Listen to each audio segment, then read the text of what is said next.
About 15 or 16 months ago now, FNaF Help Wanted released on mobile, which was something I had really wanted for quite a while, and I got it, but I never really played it. One thing I did play though was the not-so-secret minigame you can find by repeatedly zooming in and out of the random glitches you could see in the hub world, Princess Quest. Princess Quest is a really interesting minigame to me because it seems relatively simple at first, but when you stop and think about it, it's more complicated, which honestly that's everything to do with FNaF. And it's even more complicated now that Security Breach is out. In this video, I'm going to explain everything in Princess Quest. I really threw a bunch of stuff out of the window for this theory so I could come up with a new theory that may fit in with the timeline. And with the conclusions that I've got to, I think it actually works out pretty well. So in this video, we're going to talk about how Princess Quest explains where Ultimate Custom Night fits in the timeline. And no, it's not as simple as you may think. So now, let's get into it.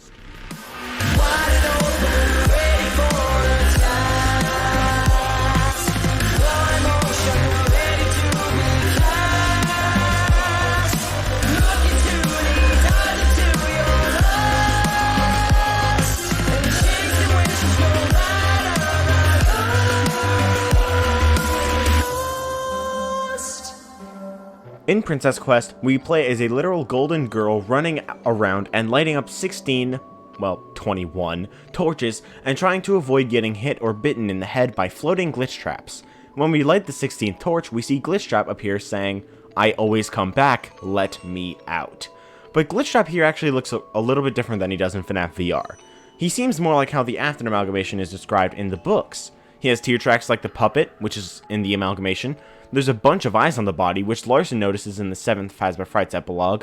There's even a rabbit head on it. But wait, this looks like another character we see in Security Breach. Like, the Afton amalgamation looks like the Blob from Security Breach. The puppet mask is in the Blob. Quite a few heads are there, including Bonnie's in a similar position to where he is in Princess Quest Glitchtrap. I put images of the Blob and Princess Quest Glitchtrap side by side and color-coded all the similarities with each other. It's also worth noting that the Blob attacks us with tentacles, and in Princess Quest 1, right before it ends, but after Glitchtrap appears, we see tentacles slowly reaching out towards the princess. And I think that's all pretty solid proof, right? Well, there's more. Circus Baby is also part of the Blob, and she is the main villain of the Phasma Frights epilogues, and she is also a part of the Afton amalgamation. As I talked about in my video on the Blob and the puppet, the Bonnie and Chica and possibly Mangle animatronics shells seem to be disposed FNaF AR animatronics, but those AR animatronics are actually infected with Glitchtrap. Based on the red eyes of Funtime Freddy, Bonnie, Chica, and Mangle, it seems like the Blob has overtaken them. Is it possible that after being taken away by the Blob, Afton takes back control of them, and takes control of the Blob, then becomes part of the Blob, with his body now distributed inside the Blob, and this makes Afton into the Afton amalgamation. I think this would make an absolute fantastic DLC, and it would give the chance to have so much more Afton, and hopefully also more Vanny content. I also actually created an edit of the Afton amalgamation, adding in the faces on the Blob, making them easier to see but still in the same spots, and this is what it looks like. I'm actually really proud of this, but yeah, anyway, we're getting sidetracked. Now, what exactly does Princess Quest mean? Well, in the game files, we can find a similar code to the one from Princess Quest 1, which says "I always come back," which is of course Afton speaking, but the fact that Afton in Princess Quest looks like the Afton amalgamation, it seems to indicate that Princess Quest 1 takes place further in the future. But that also doesn't make a lot of sense since Princess Quest was created long before that, so how exactly does this work? Well, maybe it wasn't made after the Afton amalgamation was created, I mean, it clearly wasn't, but maybe the events within Princess Quest do take place later in the timeline, again, because the Afton amalgamation already exists. But anyway, as I said, there's a hidden piece of code in the game files, and if you decode it, you can find that it says, "It's me." While multiple characters do seem to use this line in the series, this line is of course Golden Freddy's signature line, and it also hints at something else we can find in the game files.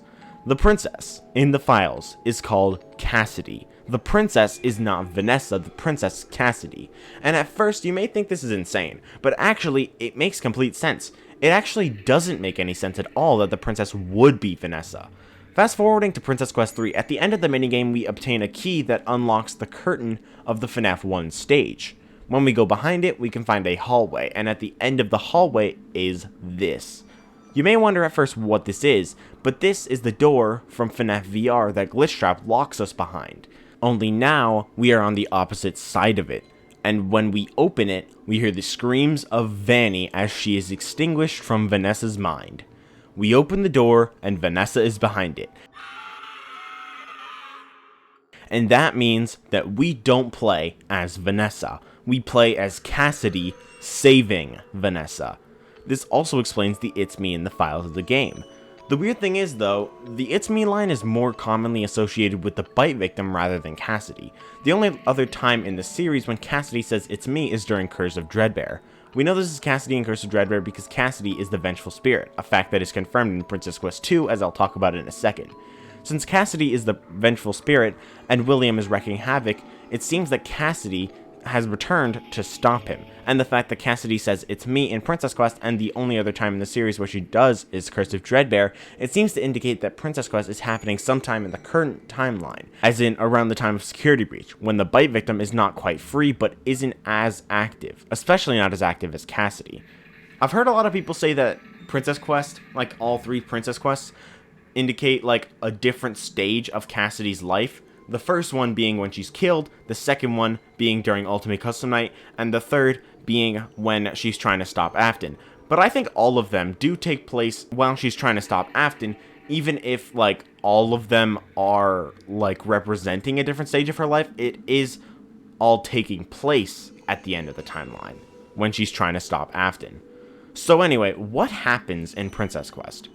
Well, in the first Princess Quest, we, as Cassidy the Princess, walk around lighting up 16 torches representing the 16 tapes of FNaF VR, all while we are avoiding the pieces of Glitchtrap, seeming to indicate Glitchtrap has been infecting a lot of things, including the Glamrock animatronics and all the FNaF AR animatronics.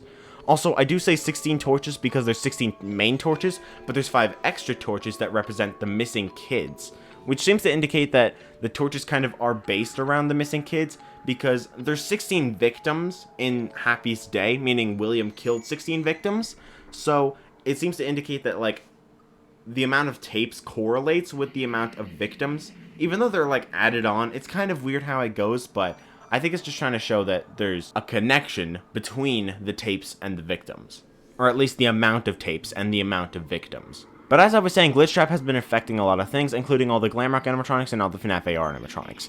Cassidy avoiding them in Princess Quest seems to be indicating that she has been avoiding Glitchtrap-infected items so she can make it to Afton himself. Now let's move on to Princess Quest 2. In Princess Quest 2, we start in a big room with a red old man. Immediately, you may think this is Old Man Consequences, but I'm here to tell you... Yeah, you're right. Now, in Princess Quest 2, Cassidy has a sword which she can use to fight off against the pieces of Glitchtrap. I think this is trying to tell us that Cassidy is going around and fixing everything that Glitchtrap infected, and this is clearly a parallel to the Stitch Wraith. Andrew infects objects because he has Afton attached to him, manipulating him, meaning technically Afton is partially responsible for the infected objects in the books, and he also is in the games. In the games, it's Cassidy attached to Afton that infects the items, but in the books, it's Afton attached to Andrew. Andrew and Jake inside the Stitch Wraith go around and collect it all and destroy it all, and in the games, that is what Cassidy does. And what this implies for us is that the Stitch Wraith stingers and stories connected to them are not canon to the game timeline, because this confirms that Andrew is a parallel to Cassidy rather than his own character, since Andrew is a spirit in the Stitch Wraith, and Cassidy partially parallels the Stitch Wraith, and Jake doesn't connect to Cassidy, so this confirms once again that Cassidy is the vengeful spirit. As for why Cassidy would be referred to a he, even though they're a princess, I'll discuss that a bit later. I also know a lot of people still do believe the Stitch line is in the games, but I'll just briefly explain another reason why this cannot be the case. So yeah. In Pizza Party from FNaF VR, before Gabriel is killed and stuffed into Freddy, we see party hats next to Chica and Bonnie, indicating that Jeremy and Susie have already possessed the animatronics, but Fritz has not yet died and possessed Foxy. Jeremy and Susie were stuffed before Gabriel was killed, meaning that the kids were stuffed as they were killed, and they were all killed separately and not grouped together. And while you could say this is not an accurate representation of the missing children incident, Toy Chica the high school years, which is a more accurate representation of all of William's original murders, shows Toy Chica, aka William, Toy Chica is William Afton, kidnapping a bunch of dudes and stuffing them into her backpack, which is clearly a representation of stuffing the kids into the animatronics. So basically, all 5 missing children were lured separately and stuffed as they were killed, meaning they were not grouped together. But if we go over to Into the Pit, the kids are all killed together and grouped together before being stuffed. This completely contradicts what happens in the game's timeline. And I've heard some people saying that Into the Pit is also not an accurate representation of what happens in the Fazbear Frights missing children incident either. But not only is that complete bullshit by itself, the Felix the Shark story You're the Band completely debunks that. I don't know exactly what happens in the story, but from what I hear, Freddy possesses a kid, and he talks about dead children being lined up against the wall. And this lines up with what happens in Into the Pit. Say what you want about the scrap stories, but You're the Band is in the Stitch line, since it is referenced in the final epilogue. You're the Band also debunks it in another way, since it shows a security guard named Mike in his 20s, but the story takes place 30 years after the book universe missing children incident, meaning 2015, the same year as Into the Pit, which connects Into the Pit and You're the Band together, as I just said. Whether you believe Mike is the bite victim or the older brother, Mike would be older than his 30s in 2015. Under Mike victim, he would be around 40 to 41. Under Mike bro, he would be almost 50. All these things debunk the Stitch line being in the game's timeline. But now that that's all out of the way, let's just move on with Princess Quest. I just wanted to, talk about the Stitch line being in the games. I wanted to make a separate video about that, but, honestly, it's not needed. It's just not possible, really. At the end of Princess Quest 2, we end up in the princess's bedroom from Princess Quest 1, where Old Man Consequences is waiting for Cassidy. He tells her to rest, but Cassidy doesn't listen. And this is the big lore piece. This scene is a clear parallel to the Old Man Consequences minigame from Ultimate Custom Night. But not only is it a parallel, it seems like this quite literally is that scene. Because Old Man Consequences tells her to rest in Ultimate Custom Night. So he wouldn't send her on another mission, right? So this means that this is the scene from Ultimate Custom Night and not just a representation of it happening later on the timeline. It is the same scene. And what that means is that Ultimate Custom Night is still happening during Security Breach. Of course, William's torture began right after FNaF 6, but it is still happening. William doesn't escape his purgatory, and Cassidy doesn't set him free. You see, as we've talked about in previous theories, the circuit boards from the remains of Scrap Trap are scanned and inserted into the VR game. And while it is Afton's spirit and not agony on the circuit boards, it's only a piece of Afton's soul. A piece of his soul that is free from the torment of Ultimate Custom Night, and he uses that to manifest in the game as Glitch Trap, and eventually take back control. And that's why in the first Princess Quest, Afton says to Cassidy, "I always come back, let me out." Under this theory, the line of "let me out" makes a whole lot of sense. He's telling Cassidy to let him out of Ultimate Custom Night. The thing about this is, though, even though a piece of Afton's soul is Glitch Trap and is technically able to escape purgatory from Cassidy, Cassidy's soul is still attached to William's. Meaning, if Glitch Trap is in FNaF VR, so is Cassidy, which explains her being present in Curse of Dreadbear, as well as the existence of Princess Quest on the mobile port. Just like Afton manifests as Glitch Trap, Cassidy manifests as the princess, and that's the next topic to discuss. It is a smaller topic, but it is still worth mentioning.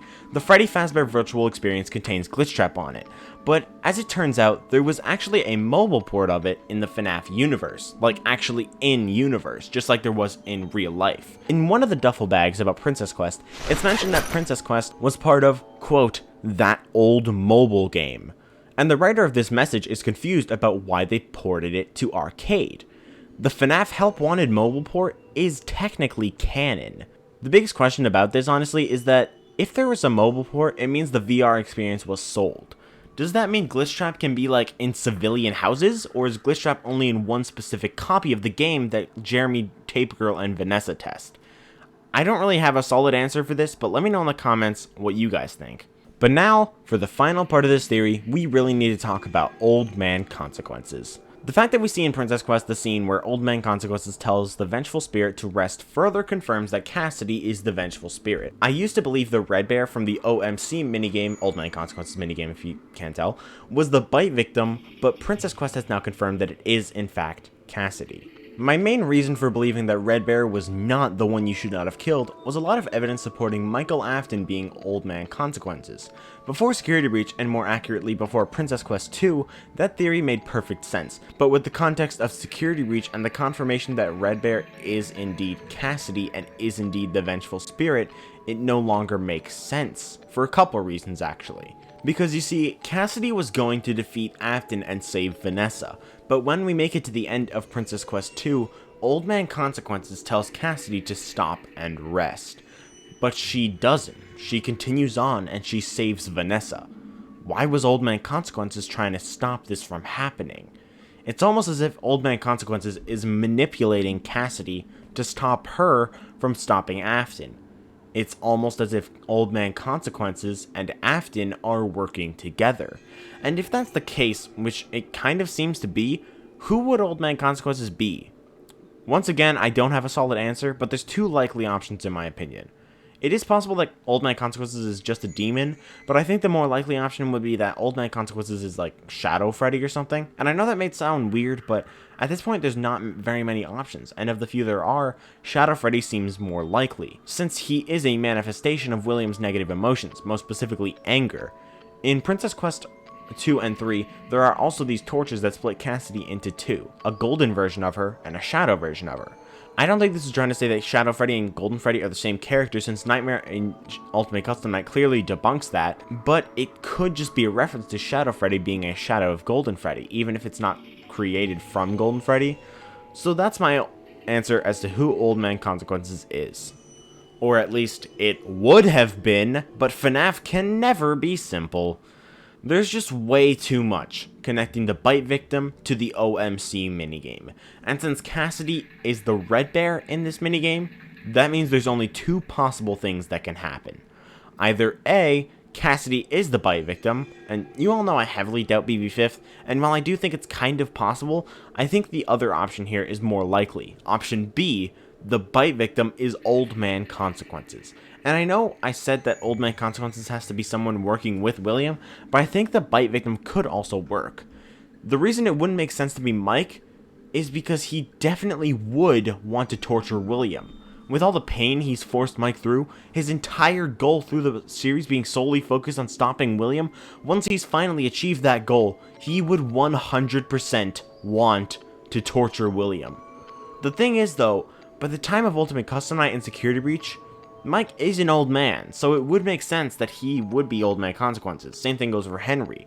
But the personality and storyline of Old Man Consequences really doesn't make sense to be either of them, because both of them would want to torture William. The bite victim would make sense though. But he's not really an old man, he's just a kid, but his personality and storyline does make sense for Old Man Consequences. See, Happiest Day is for the bite victim. We know this from FNaF World, where the whole game is us gathering up the pieces of Happiest Day for the bite victim so that he can put them together and have Happiest Day with his friends. But during our mission, while glitching through the code, if we go too deep down, we can find Old Man Consequences at a lake. When you talk to him, he says that we have gone too deep into the code and there is no way back out. And then that's the ending. But if you go back to this and don't talk to him, and then you drown in the lake, you get this image, which I talked about in my Gregory and Freddy video. If you're not aware, this scene in the ending is called Happiest Day. Old Man Consequences, being these 4 glitches down, implies that he has tried to put the pieces together before, and he got trapped down there. And the fact that we don't play as the bite victim in FNaF World, and Happiest Day is down in this scene, it seems like Happiest Day happened to the only other character in the 4th glitch down, Old Man Consequences. What if the bite victim tried to put the pieces of Happiest Day together by himself, but got stuck and couldn't, so he needed help? It would honestly make a lot of sense.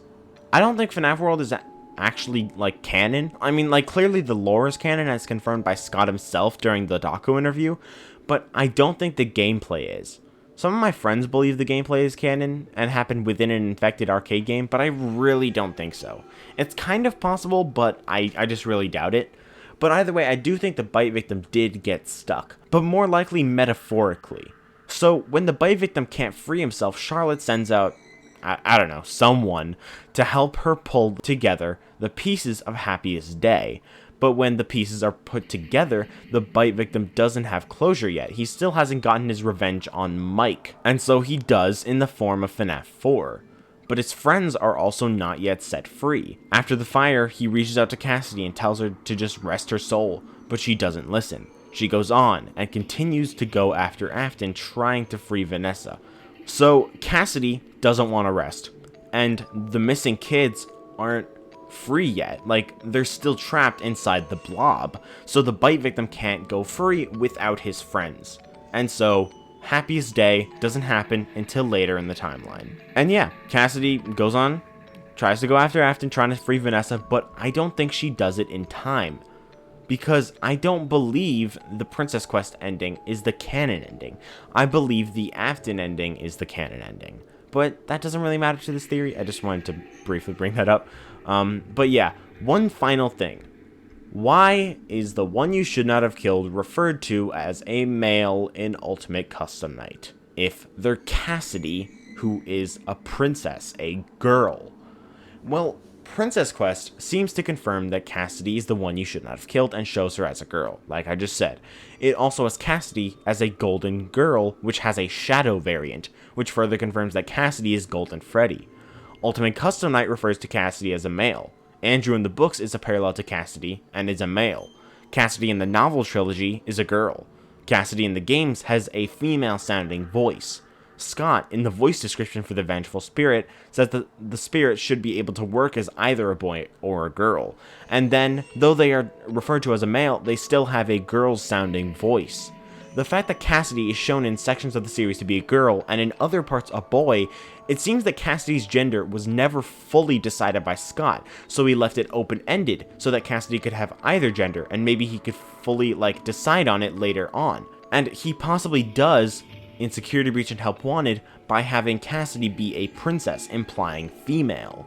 But whether Cassidy's gender is decided now or not, since it hadn't been before, it seems that Cassidy can't be any character whose gender has already been established.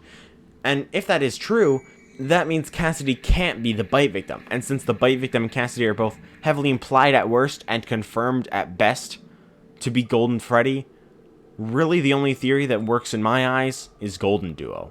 But hey, maybe there's another way that I could have missed. Let me know in the comments if you agree or disagree with the theory. But anyways, guys, I hope you all enjoyed this video. If you did, please do leave a like and subscribe, and I'll see you all in the next video. Bye, guys.